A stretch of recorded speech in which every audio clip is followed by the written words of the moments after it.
بسم اللہ الرحمن الرحیم، السلام علیکم، ویلکم ٹو مائی چینل۔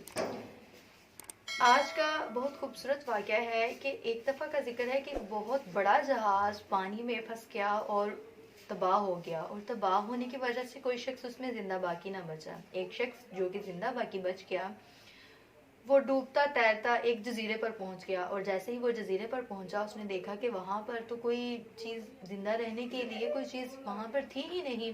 اس نے بڑی محنت سے، بڑی مشقت سے تنکے اور بڑی بڑی لکڑیاں جمع کر کے اس نے ایک چھوٹی سی جھونپڑی بنائی اور اس جھونپڑی میں گزر بسر کرنے لگا۔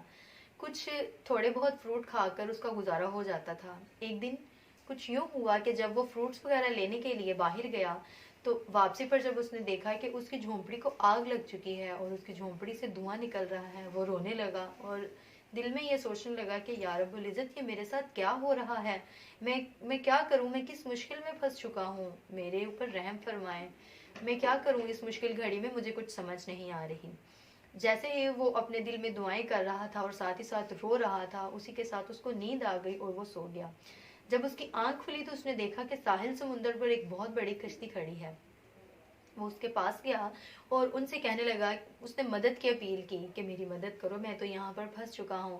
ان لوگوں نے اس کی مدد سے انکار نہ کیا اور اس کو کشتی میں لے لیا اور اس کی مدد کی، اور جیسے ہی وہ کشتی میں سوار ہوا اور کشتی اپنی منزل کی طرف رواں دواں ہوئی، وہ شخص دل میں سوچنے لگا کہ ان لوگوں کو کیسے پتہ چلا کہ میں یہاں پر اکیلا پھنس چکا ہوں۔ اس نے کیپٹن کے پاس گیا اور پوچھنے لگا کہ آپ لوگوں کو کیسے معلوم ہوا کہ یہاں پر کوئی شخص ہے جس کو مدد کی ضرورت ہے؟ وہ کہنے لگے کہ جب ہم یہاں سے گزر رہے تھے تو ہم نے ایک یہاں سے اس جزیرے پر سے دھواں اٹھتا ہوا ہمیں دکھائی دیا، اور ہم نے سوچا کہ شاید یہاں پر کسی کو ہماری مدد کی ضرورت ہے، اور ہم یہاں پر آ گئے اور یہاں پر ہمیں آپ مل گئے۔ وہ شخص سوچنے لگا کہ جیسے میں دل میں گلے شکوے کر رہا تھا اور میں یہ سوچ رہا تھا کہ یا رب العزت، میں تو بہت بڑی مشکل میں پھنس چکا ہوں، میرا تو گھر بھی جل گیا، میں اب کیسے رہوں گا، میرا گزر بسر کیسے ہوگا، میں تو پہلے بہت مشکل میں ہوں۔ تو اب مجھے احساس ہوا کہ اگر میرا گھر نہ جلتا تو کس طرح یہ لوگ میرے پاس آتے اور کس طرح میری مدد کرتے اور مجھے یہاں سے بچا کر واپس میرے گھر میں پہنچا دیتے۔ وہ شخص بہت خوش ہوا اور اس نے اپنے دل میں اللہ تعالیٰ کا شکر ادا کیا، اور اس نے کہا کہ بالکل اس میں میری ہی بہتری تھی کہ اگر میرے ساتھ تھوڑا سا برا ہوا اور میں یہ سوچ رہا تھا کہ پتہ نہیں اب میرا کیا ہوگا، لیکن اللہ نے میرے لیے اس میں بہت زیادہ بہتریاں رکھی ہوئی تھی۔